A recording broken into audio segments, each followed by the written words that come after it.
Something much bigger than a car rebuild is unfolding right now, and most people have completely missed it. You probably know the story. Matt Armstrong. A Ferrari 296 GTB. A rebuild that spiraled into something nobody anticipated, and a manufacturer that many believe went out of its way to ensure that car could never drive again. Software locks. Digital kill switches. A battery that the car's own systems refused to recognize. A repair that Ferrari may have made impossible by design. But here is what changes everything. The European Union is about to enforce a law that goes directly at what Ferrari is accused of doing. Not a guideline. Not a proposal. Not a strongly worded recommendation. A binding directive that legally requires manufacturers to play fair with repairs, and it starts applying across EU member states on the 31st of July 2026. If the accusations against Ferrari are accurate, they may be on a direct collision course with it. To understand why this law exists, you have to understand the pattern that made it necessary. Over the past decade, consumers across dozens of industries started waking up to the same uncomfortable reality. The products they had paid for were no longer really theirs to fix. Smartphones came with batteries sealed inside cases engineered to resist opening. Software detected third-party replacement parts and quietly disabled features. Warranties were voided the moment an owner touched the inside of a device they legally owned. Apple fought this battle for years. Samsung too. Then John Deere became the symbol of the entire movement, the moment farmers discovered they could not repair their own tractors in the middle of harvest season without explicit permission from the manufacturer. Not a specialist part. Not a safety-critical system. A tractor, in a field, that the farmer owned outright. The same story kept repeating across washing machines, televisions, medical equipment, electric bikes, and consumer electronics. Company after company selling you something, then quietly retaining control over what happened to it once it left their possession. Independent repair shops were locked out of diagnostic software. Spare parts were funneled exclusively through authorized dealer networks, priced in ways that made independent repair economically absurd. Products were deliberately engineered so that outside repair was difficult, slow, or technically impossible. And buried deep inside purchase agreements were legal clauses quietly stripping owners of their right to service what they had bought. The European Union watched this for years. And eventually, they acted. The EU Right to Repair Directive did not emerge out of nowhere. It was a direct response to an extended pattern of manufacturers pushing the boundaries of post-sale control, and the political will to stop it had been building for a long time. Here is what the European Commission states about the directive's core obligation, and this language matters. Manufacturers of products such as fridges, cars, or smartphones that are subject to reparability requirements in EU law and listed in Annex 2 of the directive will have to repair those products within a reasonable time and for a reasonable price. Take a moment with that. If your product is on the list, you cannot make repairs unreasonably difficult. You cannot make them unreasonably expensive. That is not a suggestion from Brussels. That is a legal obligation. But the EU understood something important when drafting this directive. Manufacturers are creative. Tell them they must offer repairs at a fair price, and some will simply find another way to prevent the repair from happening at all, through hardware design, through software architecture, through contractual language tucked away where most consumers will never look. The directive addresses all of it, directly. Here is the second critical passage from the European Commission. Manufacturers will be prohibited from using contractual clauses, hardware, or software techniques that impede the repair of goods listed in Annex 2, unless justified by legitimate and objective factors. They will also be obliged to provide access to spare parts at reasonable prices and to make available information on their repair services to consumers in an easily accessible manner. 3 obligations. And every single one of them matters for this story. First, manufacturers cannot use contracts, hardware, or software to block repairs. A software lock that prevents a battery from being recognized by a car's own onboard systems, the exact scenario at the center of the Ferrari controversy, could be directly prohibited under this directive. Second, spare parts must be available at reasonable prices, not locked exclusively behind an authorized dealer network. not quoted at figures that make independent repair economically impossible compared to simply buying a replacement vehicle outright.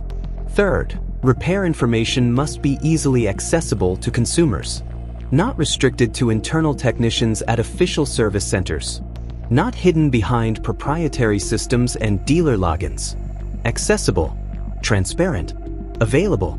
Now bring the Ferrari situation back into focus.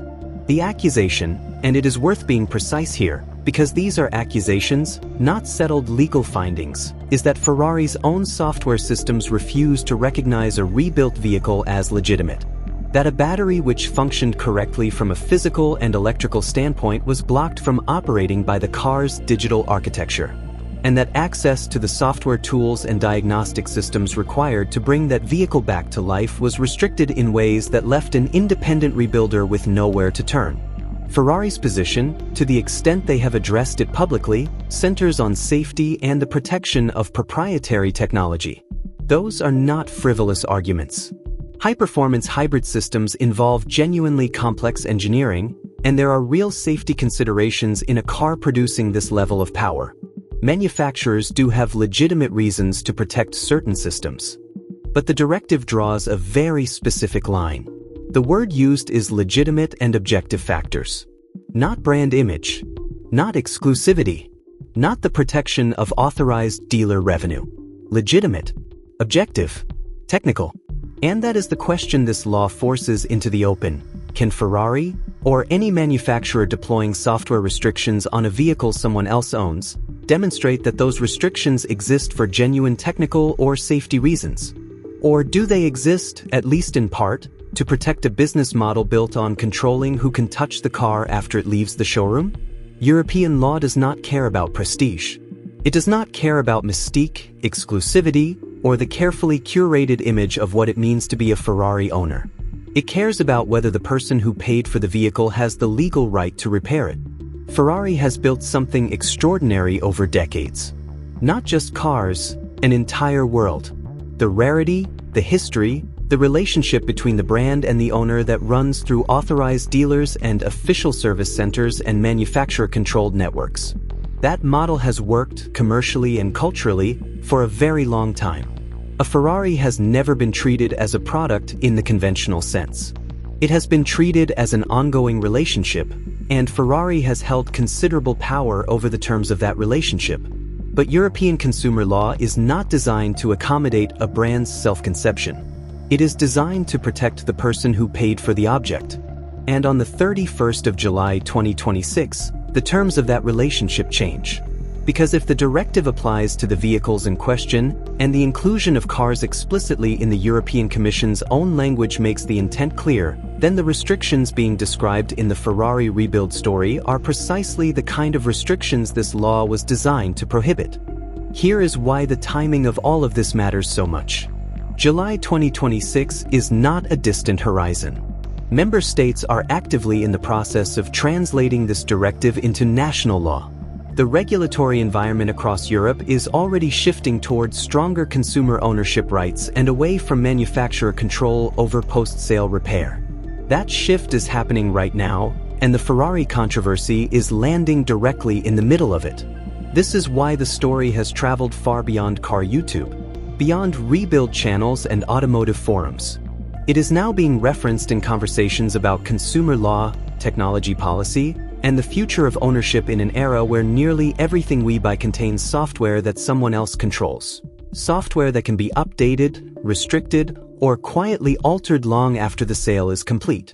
Every manufacturer that uses software to manage repairs, authorize components, or gate access to diagnostics is watching what happens here. Ferrari did not ask to become a test case, but it has become one. A reference point. A moment where the question of who actually owns a car after the transaction is complete is being asked in public, with real legal and regulatory weight behind it. So here is where this lands. If Ferrari, or any luxury or performance manufacturer, cannot demonstrate that their software-based repair restrictions are rooted in legitimate, objective, technical justification, the EU Right to Repair Directive gives regulators the grounds to call those restrictions exactly what they appear to be, repair blocks. And under this law, repair blocks are prohibited, The business model that controls not just how a car is built, but who can fix it, under what conditions, and whether it is permitted to operate at all, that model is facing a legal challenge it was not designed to anticipate. What happens to exclusivity when the law says ownership means something? What happens to authorized dealer networks when independent repair is a protected right? What happens to software-enforced control when European regulators have the legal authority to call it obstruction? Those are not rhetorical questions. They are the questions sitting at the center of this story, and we are going to find out the answers very soon. If you have been following the Matt Armstrong Ferrari rebuild arc, you already know how far down this goes. If you are new here, go back and start from the beginning, because what started as a rebuild has turned into something much, much larger. This story is not finished yet.